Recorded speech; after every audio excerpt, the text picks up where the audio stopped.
Hi there, gorgeous, and a very happy Frugal Friday and Save Money September to you. I make videos like this one every single Friday in my series called Frugal Fridays.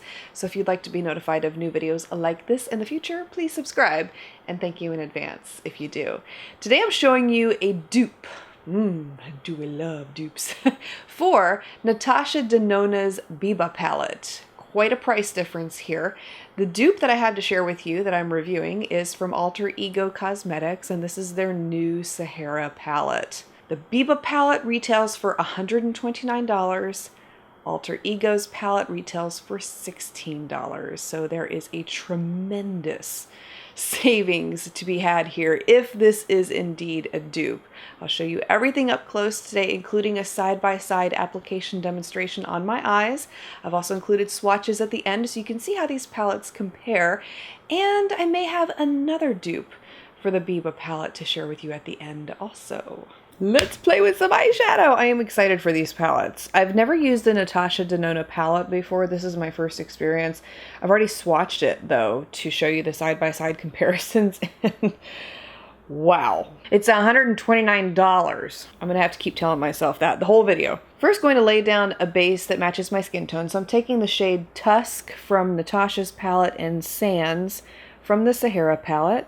And we will do the dupe on this eye and Natasha Denona on this eye. So this is the Sahara palette. You can see a little bit of powder kick up right there.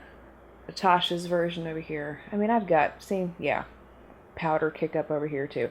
I've got high-end palettes that kick up powder all the time. I typically do not judge a palette based on that quality, usually, unless it's really chalky, but yeah. Interestingly enough, you can already see that the high-end palette is a little darker, even with that really light shade. Taking the shades Freckle and Camel from these palettes, I'm applying this medium warm neutral into the crease.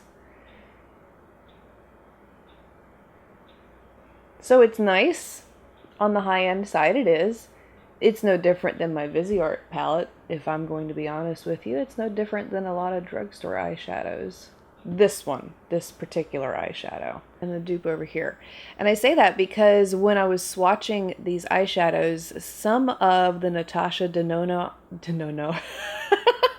I think I'm trying to subconsciously talk myself out of getting another one of these palettes. No. Anyway, like I was saying, some of the eyeshadows in that palette have a creamy texture to them, so they look like they're going to go on creamed powder, that type of consistency. I'm going to try one of them in this look to see if that is what happens. And this dupe side here is taking a lot more product to build up. And I noticed that when I was swatching these eyeshadows also, is that I only had to swatch the Natasha side one time to get the color to show up, whereas with the Sahara palette, I did have to layer the eyeshadows a couple times to get them to show up in swatches. So I was expecting this type of application with it. But even still, it's not bad. It's still very pigmented.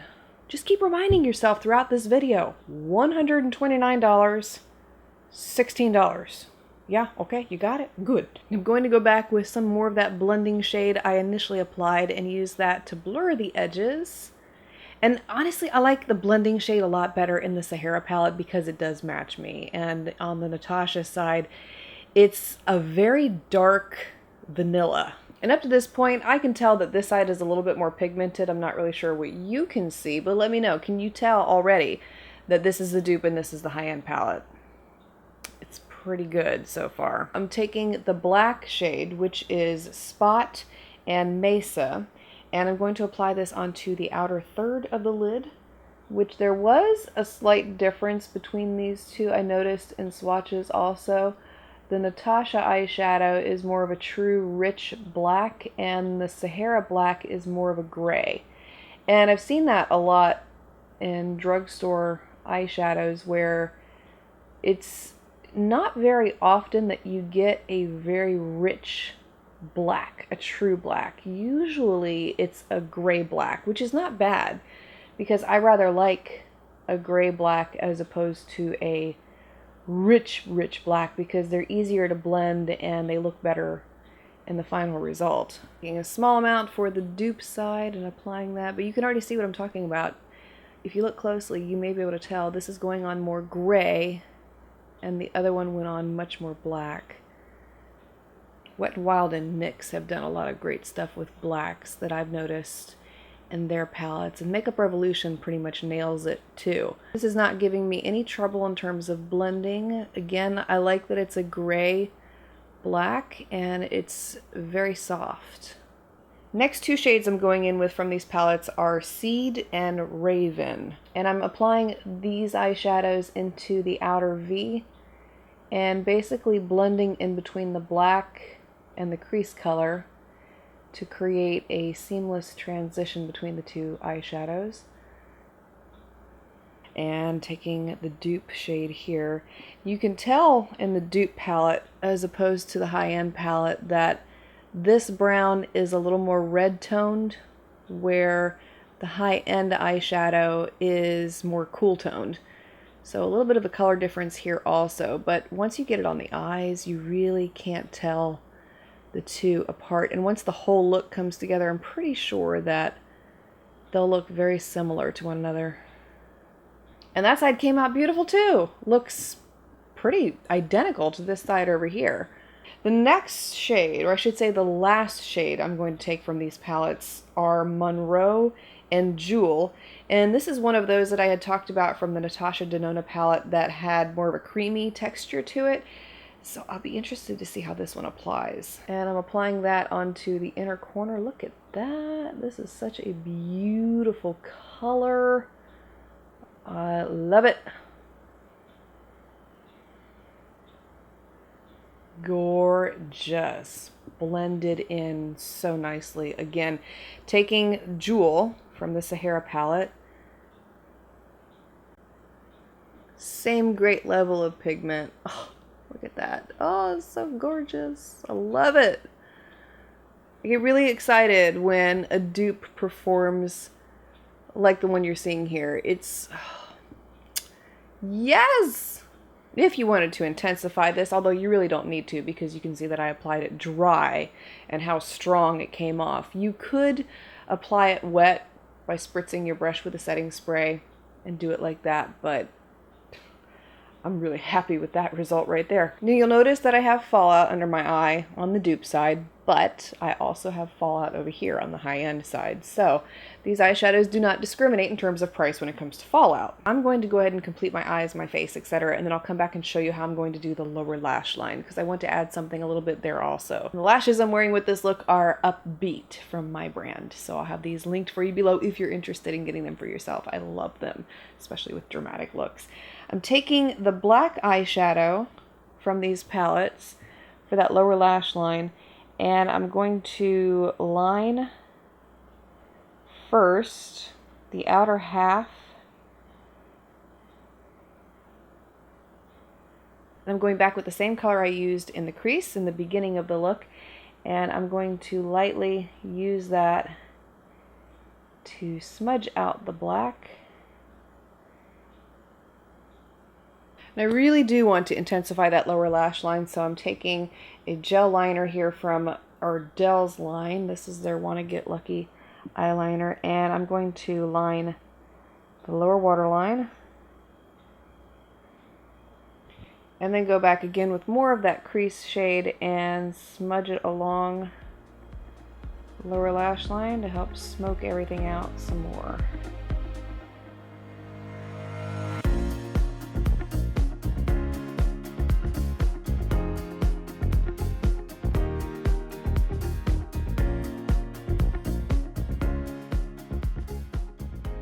I'm actually still wearing that look I just showed you in the tutorial right now because I filmed that this morning, and it's about 10 o'clock at night right now. I filmed the tutorial around 11 a.m. So I want to say about 11 hours at this point of wear. And quite honestly, there's no difference between the two sides. And I'll show you up close here what my eyes look like right now so you can get a good look for yourself. What's interesting about both of these palettes is that the longer you wear these eyeshadows, they start to melt together more. They don't muddy, which is nice to see. You can still see the separation between the colors, but the whole eye appears softer over time, which is a nice effect. To show you how these palettes compare side by side, these are what the swatches look like when you compare the two palettes. If you were to pause the video right now and really study these colors, you can detect some very subtle differences between the Sahara palette and the Biba palette. They're very subtle and minor that it doesn't make a huge difference, honestly. Once you get them on your eyes, they tend to look the same, but I did want to point that out to you. And like I had mentioned earlier, they're not identical in formula because some of the Natasha Denona eyeshadows in here have that creamy texture which turns into a powder type consistency, but overall, I really feel like this is an excellent quality dupe, especially when you consider the tremendous price savings to be had between these two palettes. It's astonishing. And not everybody wants to buy a $129 eyeshadow palette, okay? No. For me, okay, I say this a lot, I'm gonna say it again. Do you know how many months of diapers I can get out of $129? Shoot, I'm getting ready to have a baby. Let's talk about formula. Okay, do you know how much formula I can buy with that? I mean, this is putting things in perspective. Some people don't have that kind of money. So when there is something that is more affordable and performs the same in terms of color payoff and gives you the same color range, that's extremely attractive. And if you've been curious about this palette or you've been looking for something like the Biba palette, I would highly recommend this palette to you. You would be thrilled with it, and I'll have it linked for you below. Now, while I was studying the Biba palette and making this video for you, I started to think back, especially after I created this look.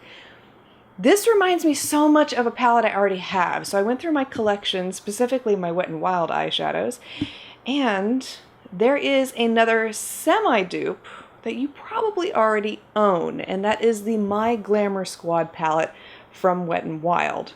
Now, not every single eyeshadow in the My Glamour Squad palette will dupe the Biba palette, obviously, because you don't get that many eyeshadows, number one, and number two, some of the shades from the Wet n Wild palette are not in the Biba palette, but there are 6 eyeshadows in the Wet n Wild palette that match the Biba palette exactly in terms of color. Especially when we're talking about the look that I created here today, you could create this same exact look using the My Glamour Squad palette very easily because all the eyeshadows I used in this look today are in this little palette right here already.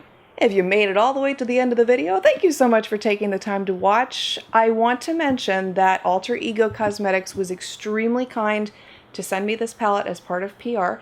They included another one, so I got 2 of these. So I'm going to be running a giveaway on my Instagram page today to give the second one away to someone who would love to have it. So go ahead and enter on my Instagram page today.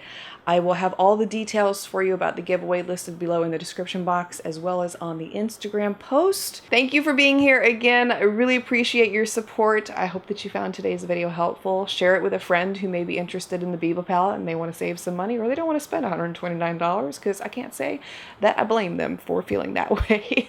And I look forward to seeing you again next week. Have a super duper, I don't know what I was about to say, but have a tremendously blessed and beautiful weekend ahead.